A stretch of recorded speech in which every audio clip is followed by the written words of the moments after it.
থাকবে কি? আমার নবী যখন উম্মে হানির ঘর থেকে বাইতুল মুকাদ্দাস ফিলিস্তিনে যে মসজিদ, যে মসজিদ নিয়ে গাজার সাথে মানে ইসরায়েলের সাথে যে তুমুল যুদ্ধ চলছে, এই সেই মসজিদ।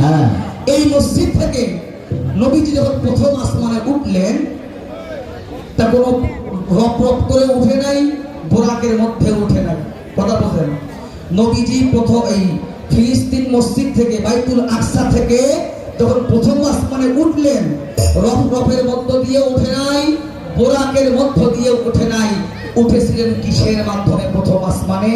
ওইটার নাম কি এবং ওই জিনিসটা কি দিয়ে তৈরি? কথা বুঝেছে?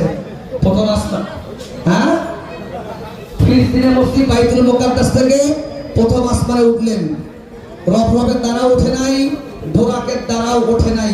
কিসের দ্বারা উঠেছিল? সেটার নাম কি এবং সেই জিনিসটা কি কি দিয়ে তৈরি?